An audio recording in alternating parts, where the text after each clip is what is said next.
Bismillahirrahmanirrahim. Assalamualaikum warahmatullahi wabarakatuh.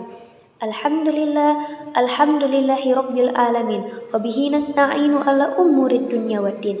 Wassalatu wassalamu ala asrafil anbiya'i wal mursalin wa ala alihi wa sahbihi ajmain.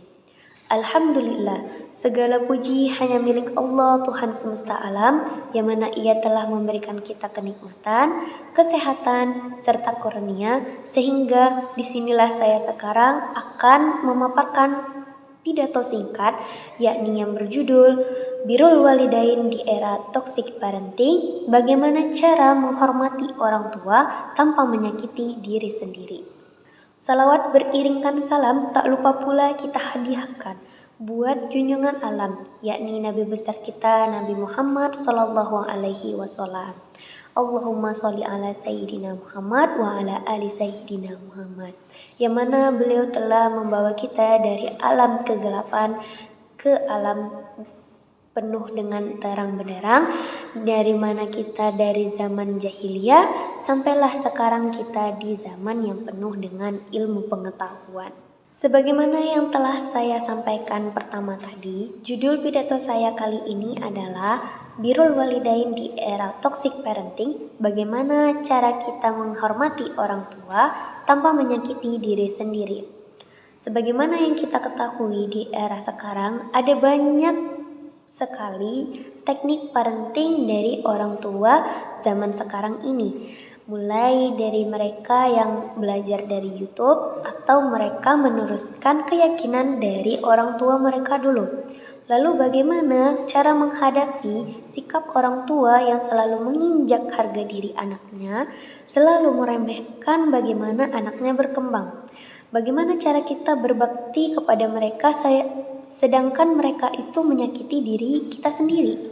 Fenomena orang tua toksik seperti ini disebut dengan NPD atau Narcissistic Personality Disorder, yang mana orang tua ini menganut kepercayaan bahwa seorang anak harus menghormati orang tua mereka tanpa syarat.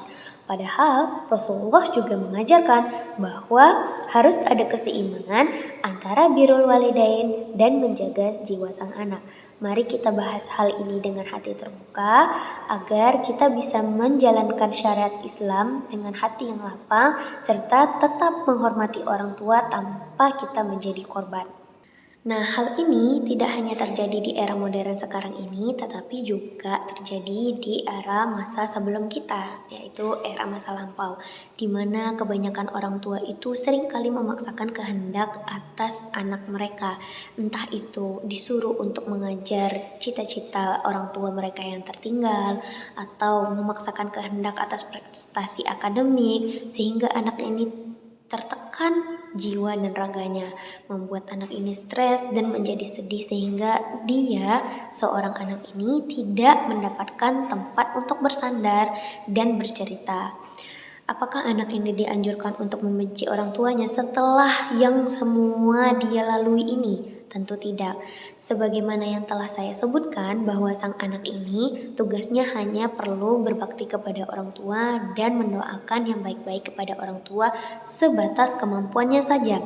Semoga Allah akan melembutkan hati orang tua sang anak agar dia lebih lapang, lebih mudah mendengarkan keluh kesah sang anak ini tadi, sehingga anak ini tadi tidak merasa dia sendirian dan lebih terbuka kepada orang tuanya. Maka hadirin yang dirahmati oleh Allah Subhanahu wa Ta'ala, sehingga hadirin dapat mendengarkan pidato singkat saya ini. Menghadapi orang tua toksik dan NPD seperti ini memang adalah ujian yang berat, tapi kita sebagai anak hanya bisa mendoakan, ya Allah, semoga Engkau lunakkan dan lapangkan hati orang tua kami sehingga mereka tidak berbuat seperti itu lagi di masa yang akan datang. Amin ya Rabbal Alamin. Cukup sekian pidato singkat yang telah saya sampaikan. Lebih dan kurang saya mohon maaf. Wabillahi taufiq wa hidayah. Wassalamualaikum warahmatullahi wabarakatuh.